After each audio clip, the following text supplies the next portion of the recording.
Hello friends, welcome to my YouTube channel. I hope आप बहुत अच्छे हैं अपने घर पर। एंड अब आप जानते हैं कि हमारा लॉकडाउन 3.0 बहुत जल्दी स्टार्ट होने वाला है, because it has been extended for the next 2 weeks, for more 2 weeks.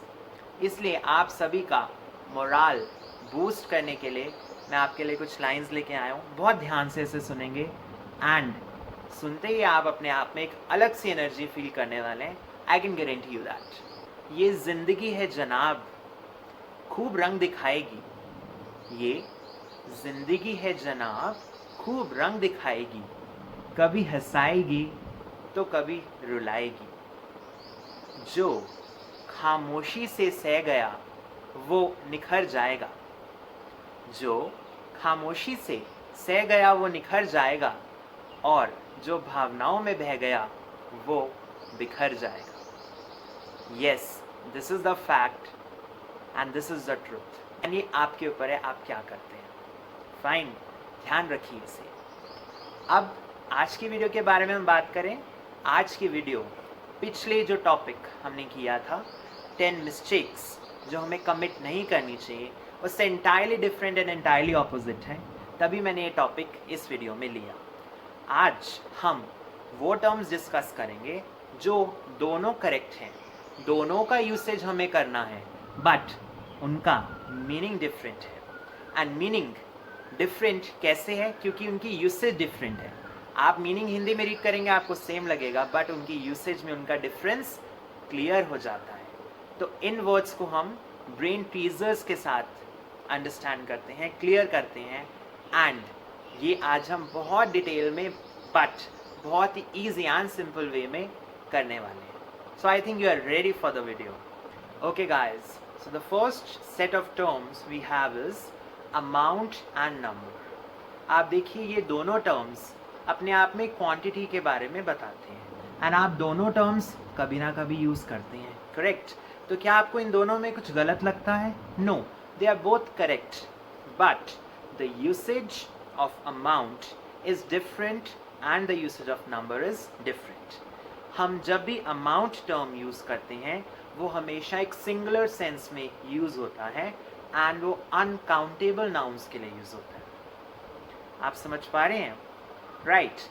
and जब हम number use करते हैं, number term का use करते हैं, वो हमेशा एक plural sense को define करता है, explain करता है, and वो काउंटेबल नाउन्स के साथ डील होता है। I hope this is clear with you. तो इन दोनों टर्म्स का अब हम एक एग्जाम्पल स्लाइड के थ्रू देखेंगे। Let's check it. The amount of money paid to the poor is not sufficient.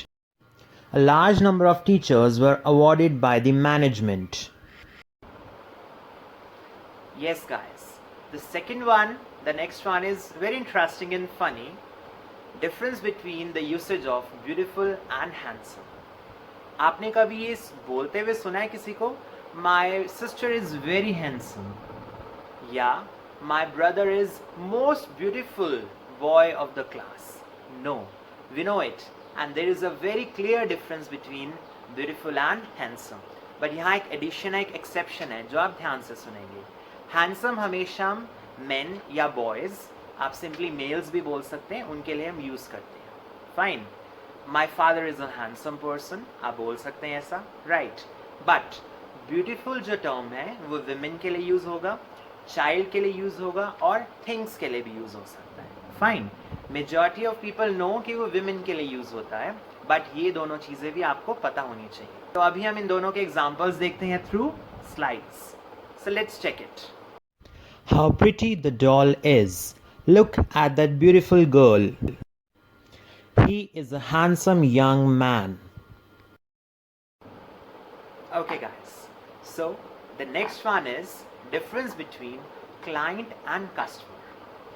दोनों टर्म्स हम सुनते हैं जब हमें पता है कोई पर्सन होगा, कोई ह्यूमन बीइंग होगा, तो इनके अंदर डिफरेंस कैसे हो सकता है? डिफरेंस है, एंड बहुत क्लियर डिफरेंस है। क्लाइंट वो पर्सन होता है जो अपने आप को एडवाइस लेने के लिए किसी के पास जाता है, किसी से सर्विसेज अवेल करने किसी के पास जाता है। But customer always goes to buy goods or services. तो एक बहुत ही सिंपल सा डिफरेंस है. आपको एक एग्जांपल दूंगा, आपको क्लियर हो जाएगा बहुत जल्दी से. डॉक्टर विल नेवर से कि आज मैंने 5 कस्टमर्स अटेंड किए. क्या आपने सुना ऐसा कभी? No. Doctor will say I have attended 5 clients today and they are all absolutely well. Correct. So बहुत simple and very important difference है. Let's see the examples through slides. Let's check them. New schemes are only available for daily customers. A lawyer is busy with his new clients. So, the next one comes up is very interesting.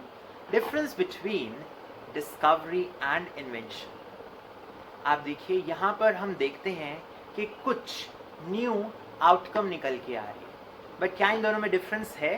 बिल्कुल है. Majority of you might be knowing it, but फिर भी जानने के बाद भी हम इसमें एक ब्लंडर कमिट ज़रूर करते हैं. तो आज इसे क्लियर कर लिया जाए. डिस्कवरी मीन्स होता है डिस्कवर करना.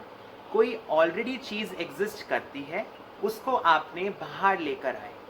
ऑलरेडी प्री एग्जिस्टिंग है, उसको अनकवर किया. तो जब हम अनकवर करते हैं, कोई चीज़ कवर्ड है और उसको हमने खोलकर दिखाया सबके सामने, वो होता है डिस्कवर. करेक्ट. एंड इन्वेंशन का मतलब क्या होता है? कोई एक इनोवेशन, कोई एक चीज़ जो फर्स्ट टाइम एग्जिस्ट हो रही है, इससे पहले वो थी ही नहीं. तो जो फर्स्ट टाइम कुछ न्यू इंट्रोड्यूस किया जाता है, उससे हम इन्वेंशन बोलते हैं. For example, Albert Einstein is famous for his various inventions. वहाँ हम डिस्कवरी टर्म यूज नहीं करेंगे. Let's see the examples through the slides and इस कंसेप्ट को और भी अच्छे से क्लियर करते हैं. Scientists are awarded for their inventions by the government. A gold mine was discovered near Surat. Yes, my friends. Next one is very interesting and one of my favorites. Difference between cause and reason. दोनों का मतलब अगर हम हिंदी में देखें तो it means होता है कारण होना, किसी चीज़ का कारण होना.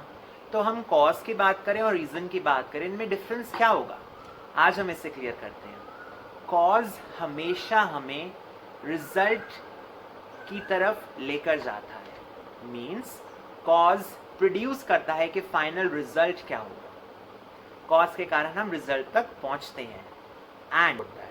एंड ये ब्लंडर हम नहीं कमिट करेंगे अब से, क्योंकि अब हमें इसका डिफरेंस पता है. So let's see the examples and clear it properly. The reason for the rise in temperature is global warming. She is the cause of my happiness. Okay, so the next one comes up is difference between glance and glimpse. दोनों terms को अगर हम literal meaning देखें, इनका मतलब होता है झलक, एक झलक देखना. बट एक्चुअल डिफरेंस इनका क्या है? Let's C. ग्लांस का मतलब होता है कि आप किसी चीज़ को बहुत जल्दी में देख रहे हैं.